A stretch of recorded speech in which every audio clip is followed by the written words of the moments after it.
Good afternoon, this is Dominic with TheBackVlog. Today, I finished Ōkami, which I think is wolf in Japanese, but I also like to think that it means big god. But I digress. Obviously, going into this, you know, it's a PlayStation 2 classic with a gorgeous art style. I guess I wasn't really expecting the very Legend of Zelda nature of it too. You have like the Navi-esque character, you have the great big adventure that it is, you have the dungeons, you have the abilities that you unlock throughout the game. I think it's, I wasn't expecting it to be a very Legend of Zelda-esque adventure, but I'm not complaining about that. I'm curious about how closely it follows Amaterasu mythology, because, you know, Amaterasu was is the sun god, but she wasn't. I mean, I could be totally wrong about this, but I don't think, with the exception of this game, she's ever been represented as a wolf. I don't really have the context to really talk about the mythology. I'm curious about learning about it though. Another thing that this game has is not just Amaterasu mythology, but also like other Japanese mythology as well. You have the tale of the bamboo cutter and, you know, Kaguya and everything, which I was familiar with because of the Studio Ghibli film, what is it? The Tale of Princess Kaguya, which is actually just a film adaptation of the Japanese classic, which is probably heralded as one of the first, if not the first, science fiction story of all time. You know, you have the girl who comes from outer space, the moon, and she's adopted by the bamboo cutter and his wife. And you know, there's like a whole story of men trying to woo her and everything.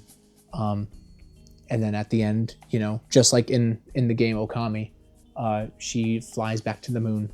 I really like her costume design in here. I like the cross between a space uniform and bamboo. I think that's really clever. I thought that was really creative. There were other pieces of mythology in here. I'm trying to remember. I'm pretty sure the ghost ship, the Yamato Ark, I'm pretty sure that it has some representation in Japanese history and mythology. You have like the stuff with the Dragon Palace and everything. You know, like just like pretty much everything in this game, I'm assuming has a basis somewhere in extensive Japanese history or mythology or literature or whatever. And it's just been kind of like repurposed or reimagined in this game, which I think is really interesting. I have here written down that Isun is a horn dog. I'm not going to elaborate, but God, I wish he would shut the fuck up sometimes. The second half of the game, and actually, I guess the second act of the game, because like this game is super long, which I was not expecting. The experience I got took twice as long as I was anticipating. Like, you beat the first act, which, you know, you go up to what you think is going to be the final boss, and it turns out like that's like a third of the way through the game. And the second third of the game, and I guess the third as well, it gets like really impressionistic and surreal. It goes in ways that you, when starting out the game, would not have anticipated, where you're inside somebody's body, you're exploring the bottom of the ocean, you're shrunken down to a little freaking pea-sized Ōkami. Oh, and the ghost ship that you explore, there's some genuinely horrifying stuff in there in that ghost ship. The destinations that this game takes you are very fantastical. There's a lot of variety, and obviously like the colors and the set designs of these places are very distinct and vibrant, and yeah, they're just fantastic. I think that's about it for everything I had to say about it, other than, you know, what everybody else has already said about this game. It goes without saying that now that I've played this game, I'm very excited for the sequel, which as of right now there is no information for, but that is probably a game I will pick up at launch. I'm very excited for that now. You have Hideki Kamiya, which I believe is the Devil May Cry dude, who is the director of this game. I could be wrong about that, but it's either the Devil May Cry dude or the Resident Evil dude. I don't remember which is which.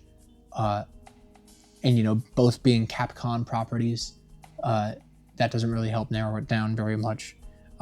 Dude, Capcom was popping off, and Capcom is still popping off. Hot damn. I don't really know much about Capcom. I think their reputation has always generally been better than Konami's reputation, just because of all the shit that they pulled in the 2010s.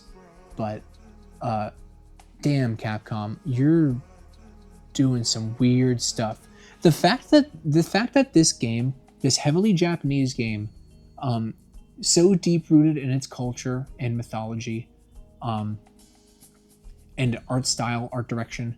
It's a wonder how at the time that this came out in the mid 2000s, when a lot of Western audiences just kind of view Japanese or Japan culture as like weird or eccentric or whatever. It's kind of weird how much Ōkami kind of took off a little bit. Like it does have like a cult status, but it's like everybody who plays it is floored by it. I think it's really incredible that this didn't fall to obscurity. And you know, here we are now with a sequel on the way. But yeah, until then, until the Ōkami sequel, this was a fantastic game, and I heavily recommend it if you haven't played it already, so you can also be hyped up for the sequel. But until then, take care of yourself out there.